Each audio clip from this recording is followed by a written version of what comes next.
First things first, look at my hat. It's made out of feathers. Maggie, my coworker, got it for me.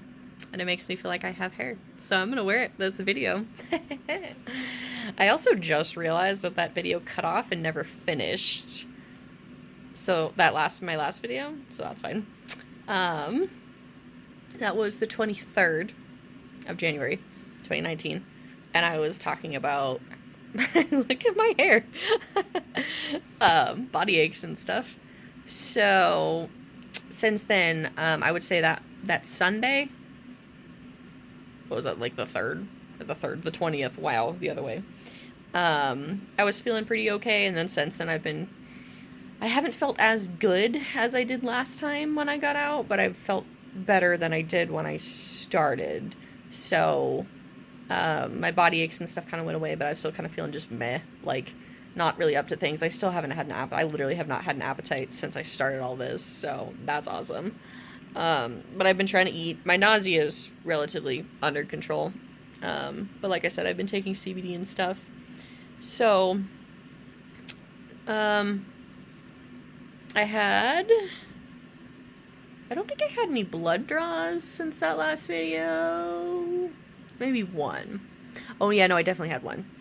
So I had a blood draw that Friday, and so my port was infected again. I don't remember if I said that in my last video. So, remember, the temporary port got infected, whereas the temporary port, the suture site, and then my regular port, so the suture site got infected.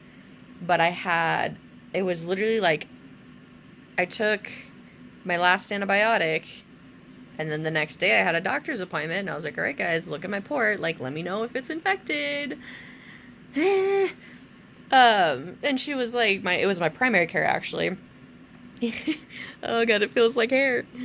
I'm gonna keep touching it this whole time. Look at it. Can I speak to your manager? But anyways, so I went to my primary care doctor, and she said since I'd only been off antibiotics one day, that the culture would have not grown enough to tell. So she said she can't technically tell at the time. So she just kind of sent me on my way. But she also said that my blood numbers, whatever the word I'm looking for is, they were great, and they barely even sneezed. Word for word, that's what she said. So between 1 and 2, my numbers were like perfect, totally solid. Since then, obviously, I've gotten another blood draw and have discussed with my doctor, and he said they got down to the numbers we wanted. So the whole thing about, I'm not sure if it's all cancers or just lymphoma, or obviously specific types, but for my case, obviously, I'm very familiar with my case. He wants to kill off my white blood cells enough. So there's like a range. I don't know what standard is, but we're just going to use like 2,000. So he said like standard numbers like 2,000. So we want to get mine down to 500, because obviously if you completely kill them off, then they can't grow themselves back. But he said my oncologist wants to kill them off enough where, since it's a blood cancer, you want to kill off the blood to kill all the bad stuff, etc., etc. So then he said that we did get down to the numbers we wanted between 2 and 3, which I'm currently starting 3. There it is. First bag. Technically, it's my second bag.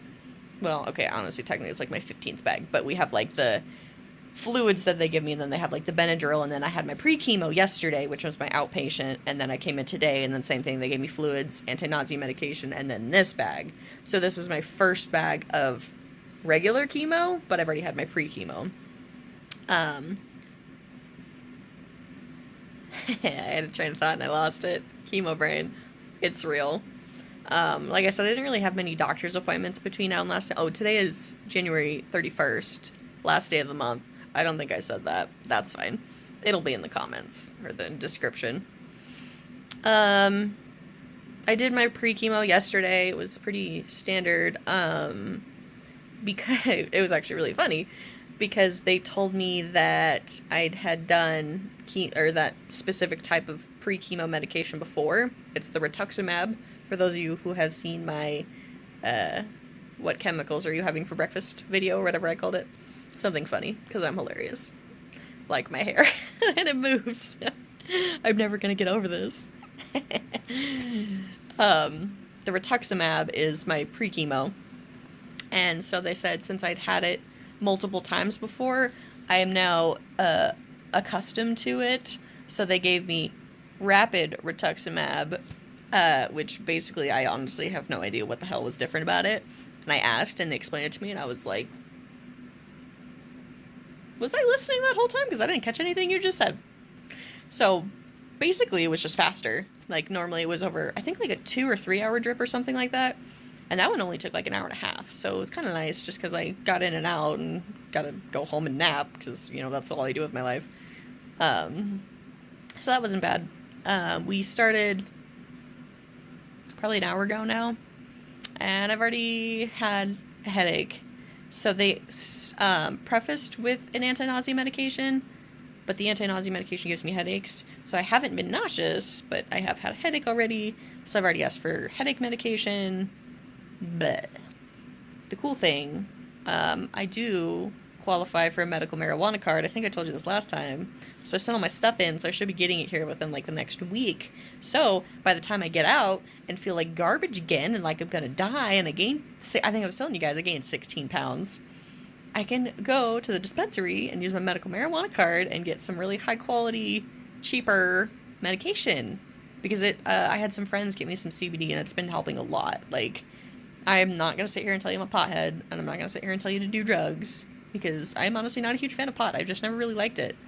But it's really been helping. It's really been helping my nausea. Like, again, I don't remember what I say in my last videos because I tell everyone everything all the time. And I also forget a lot of things because, bam, chemo. Also, the PA came in today. I shouldn't go that close, but I kind of want to go that close because I'm whispering.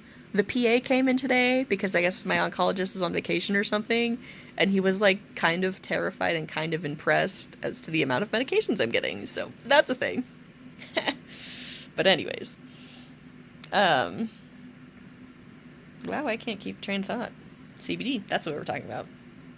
I never really was one for pot. I've never really liked it, but my nausea was probably at like an 8 on a scale of 1 to 10, 10 being the worst. It was an 8.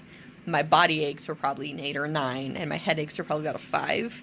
So after I took CBD, my nausea was like a 1. My body aches were probably like a 3 or 4, and then my headaches were like a 1 or a 2. So like 10 milligrams of CBD, 10 milligrams of THC. I mean, obviously I napped, so that probably helped too, but they helped a significant amount. And I mean, if you're all into traditional pills and medications, then do it. And if not, then I would say try CBD. Like, maybe I could do this and make it look like I have bangs. Look. But anyways, I think it's worth a try just because I'm sick of taking pills and I'm sick of doing medication and this prescription and that prescription. I don't know, it's not good for my body, and I'm not saying pot's any better, but I don't know. I just got tired of it, so worth a shot. I think it's great. I've actually been, I learned all kinds of things about marijuana today because I had my appointment with the medical marijuana doctor, and she was saying that if the THC and the CBD are the same level, then you don't get the psychoactive effects, or if the CBD's higher, I think she said. If I'm wrong, please tell me, because again, I don't know anything about this. But so, I love taking it with no psychoactive effects. I don't want to take it recreationally. I want to take it for my pain. So that was kind of cool to learn as to why sometimes you get that high and sometimes you don't. So I've been doing a lot of reading on it. This cute little pamphlet I got somewhere around here that I don't remember where I put. Look at this little right here. There's even white ones. So yeah. I'm in a better mood. I'm sure you can tell I'm a little delusional right now. But I think it's just because I haven't really had a nap today, just because it's been get admitted, blah, blah, blah, blah situation. And I mean, it's 6 o'clock right now, so I could take a nap, but then it'd be like 8 o'clock, and then I wouldn't be tired until like midnight, so whatever.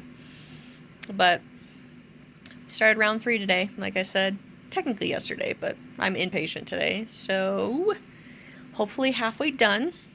I talked to my doctor, Dr. Clover, my homie. Shout out to Dr. Clover. He's never going to see this, but that's fine. He's great. I love Dr. Clover. I talked to him about moving my leg port just because it's gotten infected twice now. Like, it's literally been infected almost the entire time I've had it. And I'm not discounting the fact that it's an implant, and that's, like, things get infected, and I don't have an immune system, so, like, duh.